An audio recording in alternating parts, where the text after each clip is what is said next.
All right, welcome everyone to this week's session of Defining and Sustaining a Values-Based Culture.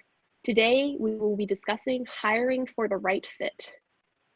In this session, we will be reviewing the following objectives.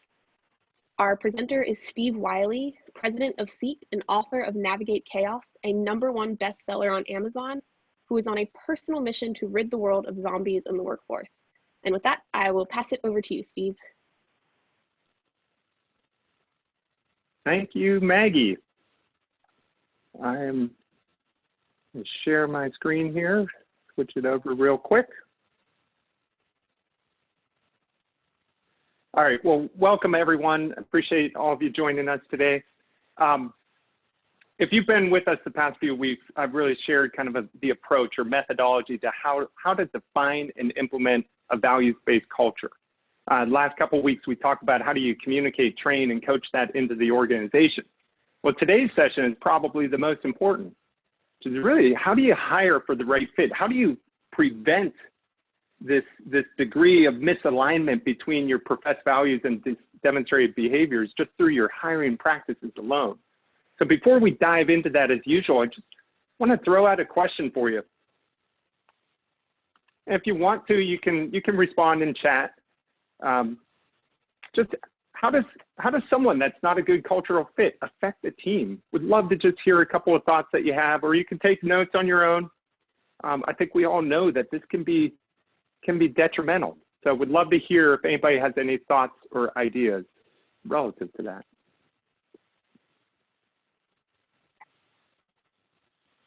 We've got a shy group this morning, but that's okay. Feel free to punch those into the chat, if you will. I see a couple coming in. Disruption, toxic environment, disrupts the usual dynamic. Correct. I mean, these are all things that can happen. I think one of the things that we think of, though, is I just want to encourage you to think a bad cultural fit does not necessarily equate to a bad person or a bad employee. In fact, it doesn't. Really, what I want to focus on today is the right cultural fit is just the right cultural fit for your organization, for your culture, for your values. I mean, you may, as a culture, desire people that collaborate, whereas other people work more effectively from an individual standpoint. Or your culture may be such that you warrant or require a very integrated team dynamic, and other cultures may just need people who are driven to win, to succeed, to compete against each other. It doesn't mean that one's right or wrong. It's being intentional about your culture and how do you bring the right people that are a good fit for your culture. And so that's going to be the focus of our session today. As Maggie alluded to, these are our primary objectives. We'll come back to some of the things that you're typing in here, but share with you what are those impacts of a poor cultural fit. That's our incentive to really embrace this next part, which share some thoughts and tips and recommendations on how do you attract and recruit employees that are a good cultural fit and thus increase your odds or your chances and probability of success. Then lastly, I'll just share some thoughts and ideas about not only do you leverage hiring for the right fit to minimize that disengagement that is experienced through the hypocrisy of values that are inconsistent with behaviors, but how do you then drive engagement forward? And I'll just share a thought with you to challenge you going forward in that regard. If you've been with us, you've heard me refer to this GEAR methodology, which we employ. This is all about sharing some context today. We'll send out the email with the landing page that you can go and access additional information. Most importantly, tomorrow we'll have out there and we'll send you the link and activity sheet for this session. It gives you, excuse me, specific guidance and recommendations how to apply some of the things that we're talking about today. And lastly, I'll share my contact information. If anybody has any questions or would like just to reach out and have a conversation, I welcome that. So for those of you that are new, and I do see some new attendees here, just want to again, go back through what we've covered in past weeks. If you have not heard this before, go back and watch episode 1. But this is really about the foundation of intentional culture. Most organizations have a mission and vision. This gives you your compelling purpose. When we get into intentional culture, the foundation really starts with your core values, but we differentiate right to play and core values. A lot of organizations have that. What is lacking is the standards or the behaviors by which we assess our core values. And there may be a discrepancy. This is where hypocrisy comes into play, which destroys engagement. And then lastly, we prescribe rituals, very intentional application of values and behaviors. And that's the foundation for our intentional values-based culture. Those were the first 3 weeks that we talked about. Now this bottom layer, the last 2 weeks, we've talked about communicating this into the organization, training and coaching into the organization. And today is all about hiring for the right fit. And then the last session next week, which I really encourage you to join us for, is about measurement. And this is something that people struggle with. How can you measure the impact of culture? And we're going to give you some basic tips and recommendations that says you can and in fact should do that. So I hope you'll join us next week. So let's come back to this notion of the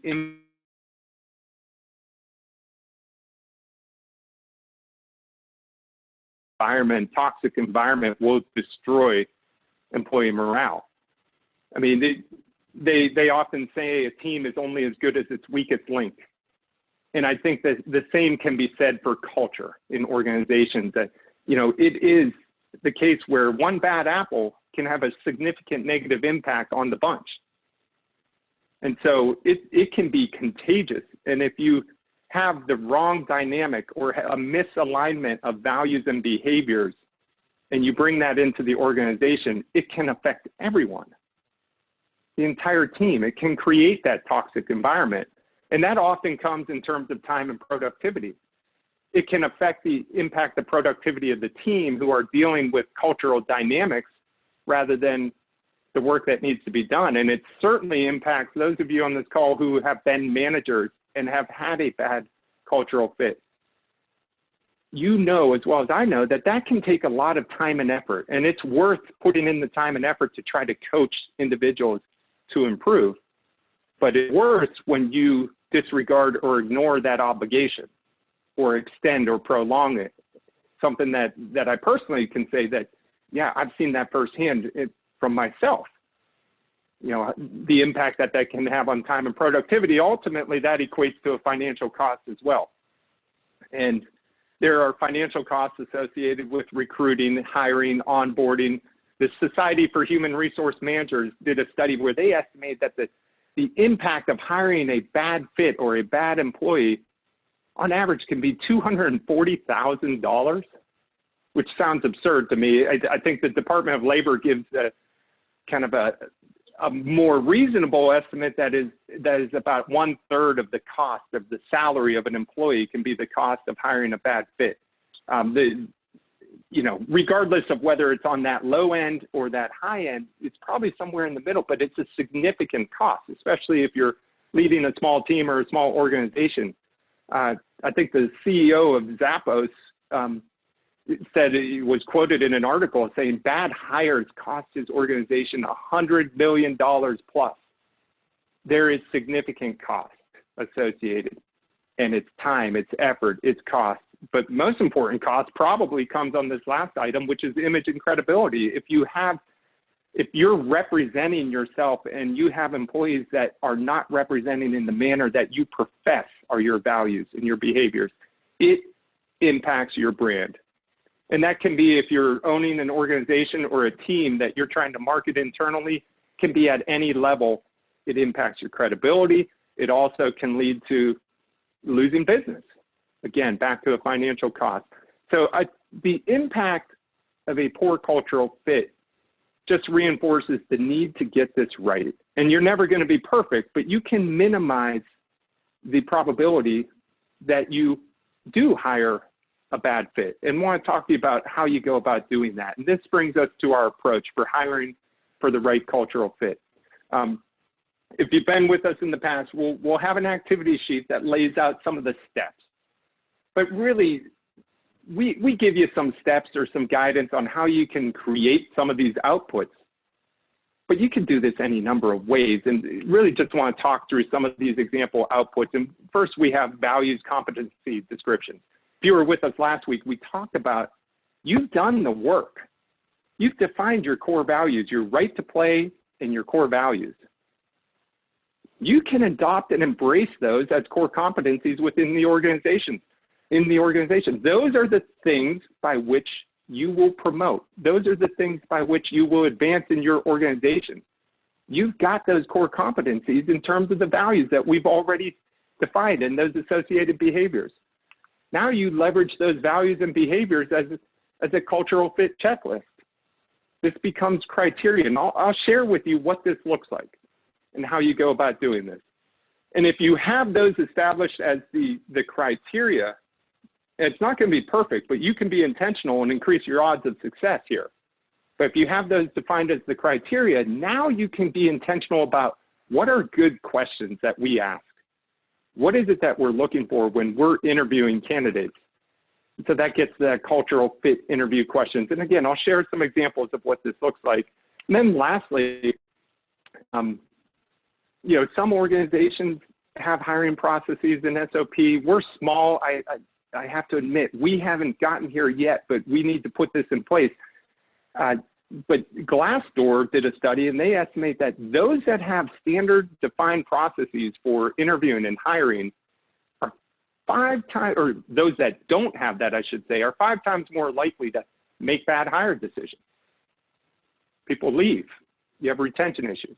So it's really just taking your intentional culture and leveraging that into your hiring decisions. And I'll talk more about what that means and why that is important as we talk about the criteria here. So often, and I'll share 3 examples here. Often when we have a new position, you may be looking to hire a person for what they do. So if I have a project manager and I need to hire a project manager, I may say, okay, I need a degree in business and I need a PMP certification, and I need to know that they can develop a schedule and establish a budget. That's great. And this is, the majority of the time, this is how we go about our hiring decisions. And you can determine most of this from a review of the resume and a phone screen. And the primary focus of this is typically just on the individual and what it is that they do in a step-by-step process. And I say if you just focus on this, you're typically looking at a doer, someone that can roll up their sleeves and get work done.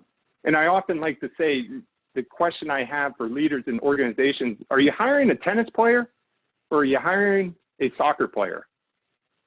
Are you looking for an individual sport or a team sport? And I contend that 99.9% of the professional jobs, we need team players. And so while the capabilities and those skills is important, I contend the how is every bit and more important than the what. And so how do you shift your recruiting focus to also assess these things that get into the values, the behavioral preferences, what are their strengths? And a lot of times, some organizations that can afford to do this, they may even have assessment instruments that are looking to say, okay, are they a good fit? Some of us don't have the luxury of doing that. You can do this via really good interview questions, but you got to be intentional about it. And sometimes you can talk to references and get a better sense for the values and how they work, what kind of a team player. But the focus here is really on colleagues. Whereas I say that the focus on the what may be process, like what do I do in each step, this is more principle-based focus. This is values-based focus. This is focus on colleagues and how they will work. And oftentimes, the people who really excel or are a good alignment here are prime candidates for management positions. Lastly, I'd say this is the ideal situation, as Simon Sinek says, what's the why? Can you hire for the why? And these are people that are passionate, that you're looking for those that are driven by a mission and having an impact that's consistent with what the purpose of your organization is. You can glean this from stories, also from great interview questions, but these are people who are externally focused. And I contend that those are the people that will inspire. Those are the people that you want as leaders, but they certainly better have that how aspect as well.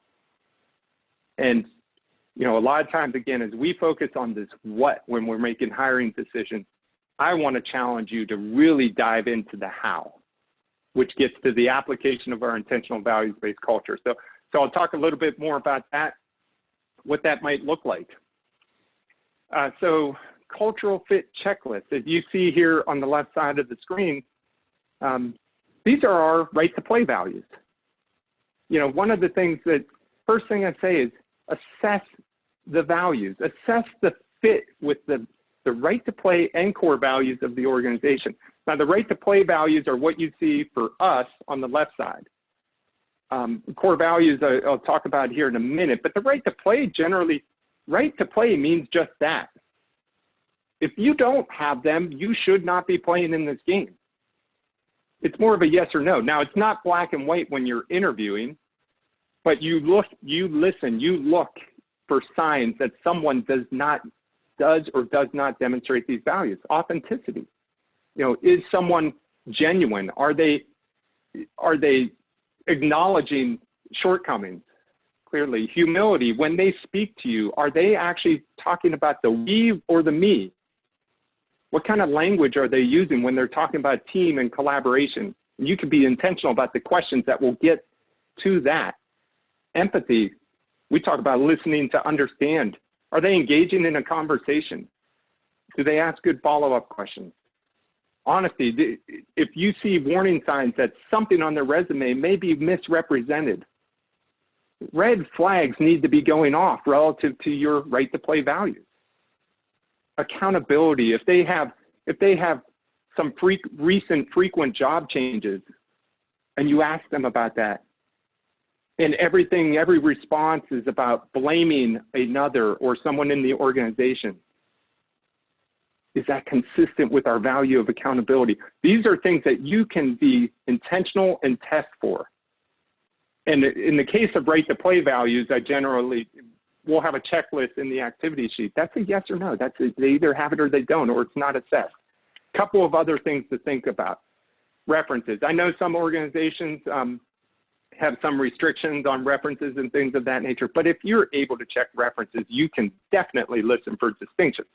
If you're like me, you've been asked to give references, and I can tell you if someone asks me to give a reference, I have 3 different responses. One of them is, absolutely, I think you'd be an asset to any organization. Another is, sure, I'd be happy to give you a reference. I think you'd be good in a specific job or situation. Another is, no, I'm not sure I would be the best representative for you in that regard. But you start asking the questions, and if people are offering more information than you're asking, if it's their passion, what's coming out, you can make distinctions, and you can ask them about the values of your organization and how they might fit culturally and get great information from references. Another great way, I highly recommend this if you can do this to ensure a good cultural fit, date first. You know, in our case, we've hired a number of employees here, and 4 of them started as independent consultants. Do you have an opportunity where you can see what it's like to engage someone before you make that ultimate hire decision? Can save you a lot of time and effort and trouble. So date first. And maybe you can't hire them as an independent consultant, but maybe you can take them to a team outing. Maybe you can engage them in some industry event, but see how they work, how they collaborate, what kind of fit they would be. So something else to consider. And then lastly, one of the biggest things is when you do make a hire decision, you can take all of these precautions, but set clear expectations from the onset and set an early check-in, 1 month, 2 months, 3 months out. Certainly don't wait 6 months or a year to have your first employee performance type discussion. It's got to be something from the onset because you don't want issues to linger. I've been guilty of that myself in the past, and we all saw the impact it can have on team morale, financially, reputation, things of that nature. So a few tips there. The second thing that we talked about was asking good interview questions. Now here, I shift from our right to play values. These are our core values. Now these are, if right to plays are the must-haves, I consider these the nice-to-haves. These are the things that would make a candidate stand out and differentiate them potentially from others. If everybody has the same must-have requirements, I hear people that have passion, integrity, and creativity. But the question is, how do you assess for that? And there's good questions. I'll give you just a few examples and encourage you to create a list of interview questions. In the case of passion, simple question, what do you do? Well, it's amazing.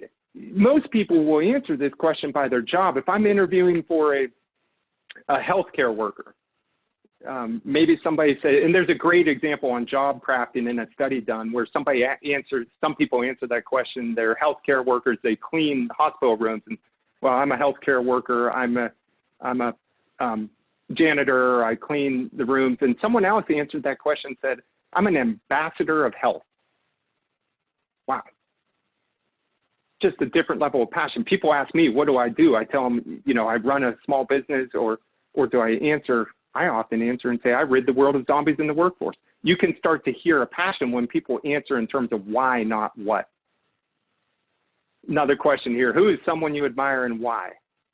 Well, this can get to superficial values, if you will. A lot of times people will answer these questions and you can get a sense of what it is that they really value. Do they value image and credibility, or do they value the impact someone is having? You can start to just listen for those things. And this requires asking good questions, making those lists, but also training those, doing interviews in your organizations of what you're listening for. Again, these are things that will differentiate and make someone stand out. They're not a, no, they don't have it. It's, yeah, let's hire for the why and the how. You get people answering certain questions of this nature, you know they're going to be exceptional. Integrity, same type of thing. Where do you need to improve? You know, if I answer that question and I tell you, oh, I just work too hard. Everybody tells me I'm too productive. I'm just always on working hard. Is that a genuine, authentic answer of integrity I shared with you in the past? If you weren't here, we have a much broader definition. We want people who are vulnerable, people who are authentic. And so this is a test for us, not for everyone. Now, if I came back and answered this question, then truthfully, this is a response that I have personally. I'm impatient. There are times where my impatience has affected others, where my drive to move forward and progress, but I've been working on it. I mean, what a different response and a level of authenticity. And that's what we're looking for. Same thing with when did you fail to honor your word? Just never fail to honor my word. Say baloney. We all fail at this at times. In our culture of being accountable and recognizing that, give me an example. And the question becomes not did you fail, but what did you do to make it right? And so we can listen for those types of things. Same thing on creativity. We want to be storytellers. I don't expect everybody in our organization to be a storyteller. But if someone is, that starts to differentiate them. So tell me a story with a valuable lesson. This may get to authenticity as well, but their ability to convey a story. But someone else may demonstrate creativity by how they solve problems. So tell me about a problem you faced and how you solved it. And you can listen to the responses. If somebody comes back to me and says, well, this part of the organization was causing me all sorts of headaches, and I told them they were wrong, and I instructed them on how to fix the problem. Do we have a me player or a team player? Pretty clear. But if someone speaks to, hey, there was an organizational problem, I took initiative, and I came up with this approach, and this is what I did, A, B, C, D. Now I've got this behavior statement that you see on the bottom right of take the con. That's what we want in our culture, people who will take ownership and not blame and create fear, something pervasive in the organization. So let me bring this full circle here real quick, and then we'll wrap it up. This is just something about level of engagement in organizations. And when you hire someone, you can assume some standard level of engagement. The vertical scale here, I've got some numbers, but just let's say people come in and they are engaged, call it 0.5, whatever that is. If you hire for the wrong cultural fit, you are automatically introducing hypocrisy in your organization, where professed values are going to differ from demonstrated behaviors. And our fundamental belief is that drives engagement down. Intentional culture and being intentional about hiring for the right fit will prevent that drop in engagement. It's good business. I'll just throw out this question, but what's the most significant factor to advance engagement. And we've already talked about this, and this is not part of this workshop series, or this webinar series, but we do a workshop we call Seek a Better Way to Beat EPIC. And it's about engaging and inspiring passion in organizations. And the gray line is represented as passion. So I can't make you passionate, but I can inspire and I can breathe into your passion. And so to the degree that you can draw out the passion of individuals, suddenly you go from you minimize disengagement to now you are maximizing engagement. And this is the story and what we do at CEEK and why we do intentional culture. But you maximize that passion, that why, and you minimize that hypocrisy, that how, that values base, you're going to help me rid the world of zombies. So that's what I want you to do. I'm going to leave you with a few questions just to consider. How does your current recruiting process account for cultural fit? Does it in any way? And if it doesn't, think about your core values, and we'll give you a template that you can do this in the activity sheet. But what kind of questions can you start to assess during your interview process that show alignment with your culture, with your values? And then how do we leverage that culture to retain and engage our staff? So I'll leave you with those thoughts to consider. Next steps, we've talked about the GEAR methodology. Again, the application, I'll encourage you to go out, define your criteria, give you a template for consideration of a checklist and interview questions. If you have any comments, questions, feedback, I will share my contact information here in just a second. But again, want to reinforce next week, we're going to talk about measuring the impact of culture. So don't have to overthink this. Hope you can join us next week. Feel free to share this with others if you think they may be interested. And if you haven't seen the past sessions, you'll get the link, I think, in an email tomorrow. You can go out and check some of the past sessions. And with that, I will turn it back over to Maggie. Here's my contact information. Take it away, Maggie. All right, thank you, Steve. So I sent the link in the chat as well, so you guys can access the past presentations, recordings, and activity sheets. Give us a few days to upload this recording. And if there are no questions, I will end the recording and therefore the session.